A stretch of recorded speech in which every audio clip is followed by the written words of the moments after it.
Celebrity forensic scientist framed two innocent men and sent them to prison for 30 years.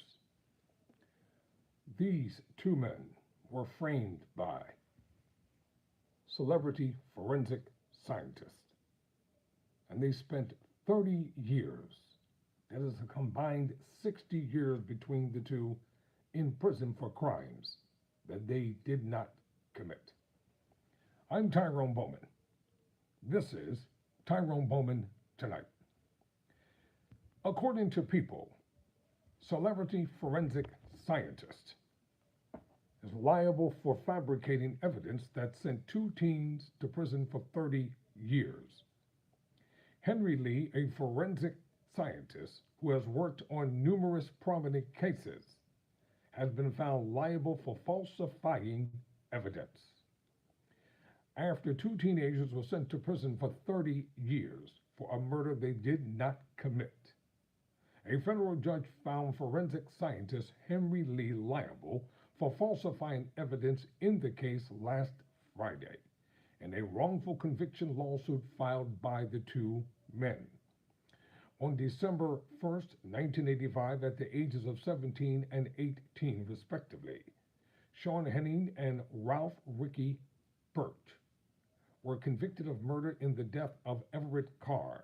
The convictions owed in large part to Lee's testimony that there were bloodstains on a towel in the 65-year-old man's New Milford, Connecticut home that linked the pair to the crime. Both men spent 30 years in prison until a judge vacated their murder convictions in 2020. Subsequently, Henning and Birch, now 54 and 56, filed a wrongful conviction lawsuit against Lee, 8 police officers, and the town of New Milford. As a result of the lawsuit, experts discovered that the purported blood found on the towel was not actually blood, and there was no evidence Lee had ever conducted a blood test on the towel. In addition to finding Lee liable, the court also ruled that a jury could reasonably find that both prosecutors and New Milford police hid or fabricated evidence that would have helped the teenagers in their case. Let me insert this right here. It is really sad and pathetic that hard-working, decent, law-abiding officers of the court, judges, police officer, and sheriffs are out there every day doing a decent job. Then you have the rogue, rotten. They're not a few bad apples, they're just rotten police officers, rotten prosecutors, along with rotten judges who knowingly, intentionally, maliciously fabricated and hid evidence that could have set these two men free from the very beginning. Now back to the actual story. In addition to finding Lee liable, the court also ruled that a jury could reasonably find that both prosecutors and New Milford police hid or fabricated evidence that would have helped the teenagers in their case. I was a 17-year-old kid who was stealing food from homes because my dad kicked me out in the middle of winter, and we needed food. Henning tells People they took this scrawny 17-year-old kid, had him sign away his Miranda rights, and threw him in prison to defend himself for 30 years. They didn't give a damn.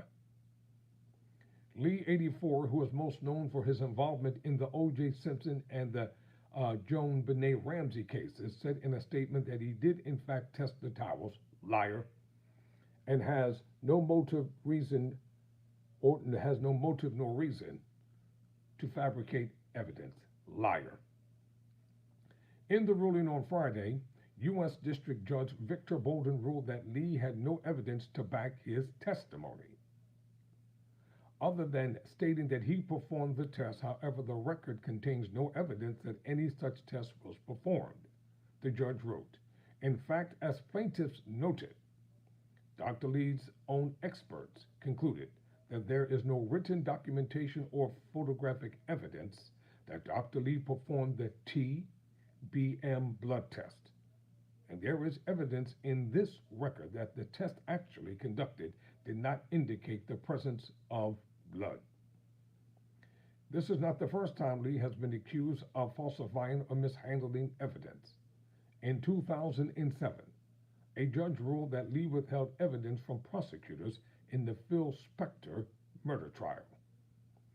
If you can convict an innocent child or any innocent person and put them in a prison environment, if you can do that to somebody and still sleep at night and still defend what you did at the start, then you're the one who should be charged, Henning tells People.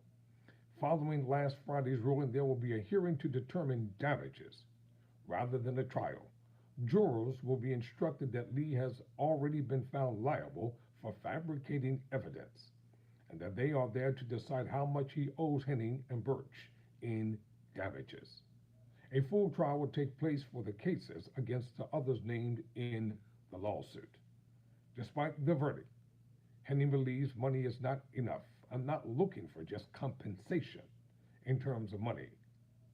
I went there to change it. I want there to be changes in our system, he tells People. There is no such thing as justice. You will never get back what they took from you. There is no getting my life back. They took 30 birthdays, 30 summers, weddings, Christmases, funerals, New Year's. There's no word for what they've done to me and my co-defendant.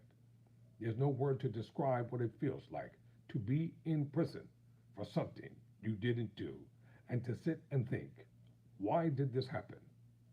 And why is no one coming to fix what they did? There are no words for that. Well, I have words for that. It doesn't matter if you work within the criminal justice system.